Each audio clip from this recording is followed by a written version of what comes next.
আমাদের প্রত্যেকের বাড়িতেই এরকম পুরনো শার্ট দু একটা খুঁজলে কিন্তু পাওয়াই যাবে, কেননা পুরনো হয়ে গেলে শার্ট আর পরতে চায় না। আর এরকম শার্ট যদি ঘরে পড়ে থাকে, যদি না পরে, সেগুলো কিন্তু ঘরের মধ্যে বোঝা হয়ে থাকে। তো আজকে এই পুরনো শার্টগুলো ফেলে না দিয়ে কাজে লাগাতে পারো। এই পুরনো শার্ট দিয়ে সুন্দর সুন্দর কিছু রিউজ আইডিয়া তোমাদের সঙ্গে শেয়ার করব। আশা করি তোমাদের ভালো লাগবে, কাজেও আসবে। তো চলো এই পুরনো শার্টটা দিয়ে আজকে কি কি তৈরি করি দেখে নেওয়া যাক। এই পুরনো শার্টটা আমি নিয়ে নিয়েছি, আর এই শার্টটাকে ভালো করে পেতে নিয়েছি। নিয়ে আমি এই বগলের নিচে কাট করে দিলাম সোজা করে। এবার নিচে একটু বাঁকা অংশ আছে, সেটাও আমরা সমান করে নেব।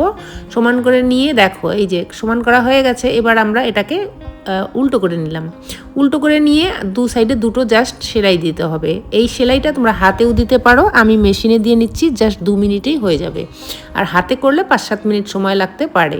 তো দেখো দু সাইডে দুটো সেলাই আমি দিয়ে নিলাম। এখন এটা কি তৈরি হলো দেখো, এটা আমাদের এখন সোজা করতে হবে। এটা বুতামটা খুলে দিলেই সোজা হয়ে যাবে। তো দেখো আমরা বোতামটা খুলে দিলাম আর এটা সোজা পাশ করে নিলাম। এবার এটা কি কাজে লাগাবে, তো দেখো আমাদের ঘরে যে বালিশগুলো আমরা কভার ভরাই, সেই বালিশের কভার কিন্তু তৈরি হয়ে গেল। কত সুন্দর একটা বালিশের কভার তৈরি হয়ে গেলো। এবার বোতামটা লাগিয়ে দিলেই একটা বালিশের কভার তৈরি হয়ে যাবে। এটা যখন তখন খুলে আবার ধুতেও পারবে। কত সুন্দর একটা বালিশের কভার তৈরি হয়ে গেল, দেখতেই পাচ্ছ। কেমন লাগলো আইডিয়াটা অবশ্যই কমেন্ট করে জানিও। চলে যাব নেক্সট আইডিয়াতে। ওপরের অংশটা আমরা রেখে দিয়েছিলাম, সেই ওপরের অংশটা হাতার সাইডে আমরা কাট করে বাদ দিয়ে দিলাম। এবার দেখো এটাকেও আমরা উল্টো করে নিলাম। উল্টো করে নিয়ে জাস্ট 3 সাইডে 3টা সেলাই মেরে দেবো, আর কিছু করতে হবে না। জাস্ট 3টে সেলাই 3 সাইডে দিতে হবে। তো দেখো আমরা এখানেও সেলাই দিয়ে দিচ্ছি। তোমরা চাইলে এটা হাতে সেলাই দিতে পারো, আমি মেশিনের মধ্যে চট করে সেলাই করে নিলাম। আর তোমাদের যদি মেশিন না থাকে তাহলে হাতে সেলাই করে নেবে। এবার দেখো আমরা বুতামটা খুলে দিয়ে এটাকে সোজা পাশ করে নেব। এবার এটাকে সোজা পাশ করে নিয়েছি, আর নিয়ে নিয়েছি একটা হ্যাঙ্গার। আর এই হ্যাঙ্গারটা এই দিক দিয়ে পরিয়ে দিতে হবে। পরিয়ে দিলাম, বোতামটাকে আটকে দিলাম। এবার এটা কি কাজে লাগাবে চলো দেখে নেই। বন্ধুরা এটা কাজে যেটা লাগাবে সেটা হচ্ছে আমাদের আলমারিতে ছোট ছোট জিনিস, যেমন ধরো রুমাল, মোজা, এগুলো আমরা আলমারির সাইডে রেখে দিই, কাপড়ের সঙ্গে মিক্স হয়ে যায় আর খুঁজে পাওয়া যায় না, ছেলেরা খুব রাগ করে। তো সেই জন্য এর মধ্যে রেখে দিবা, যখন যেটা দরকার সেটা বের করে নিতে পারবে। আলমারির মধ্যে একটা কোণার মধ্যে এটাকে হ্যাং করে রেখে দিবে, তাহলে দেখবে তোমাদের কিন্তু আর এই সমস্যার সমাধান হয়ে যাবে। এর মধ্যে মোজাগুলো থাকবে, জানলে পরে এখান থেকে বের করে পড়তে পারবে, আর হারিয়ে যাবে না, খুঁজতেও হবে না। তো কেমন লাগলো এই আইডিয়াটা অবশ্যই কমেন্ট করে জানিও। ভিডিও ভালো লাগলে লাইক শেয়ার। চলে যাব নেক্সট আইডিয়া।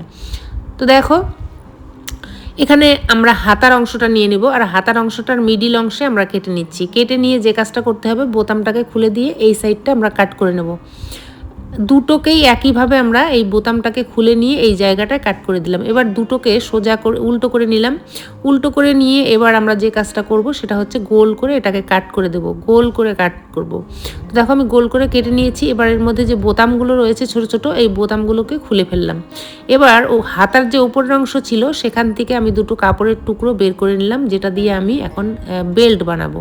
তো দেখো বেল্টটা এখন সেলাই করে নিচ্ছি। কিভাবে আমরা বেল্টটাকে মুড়িয়ে দিয়ে একটা সেলাই দিয়ে দেবো। দেখো এখানে বেল্ট তৈরি হয়ে গেল। এরকম করে আরও একটা তৈরি করে নেব। তো দুটো তৈরি করে নিলাম। এবার দেখো বেল্টটাকে এর সাথে অ্যাটাচ করে দেবো। কিভাবে অ্যাটাচ করছি দেখতেই পাচ্ছ, কত সহজে অ্যাটাচ করে দিলাম। এবার এই বেল্টটা এর মধ্যে লাগিয়ে দিলাম শক্তপোক্ত করে। এবার এটার মধ্যেও এই একইভাবে লাগিয়ে দেবো।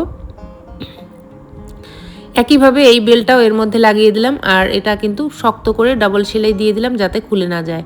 এবার যে কাজটা করতে হবে, এটাকে উল্টো করে বসাতে হবে। বসিয়ে নিয়ে আমরা এটা চারিধারে সেলাই দিয়ে দেবো।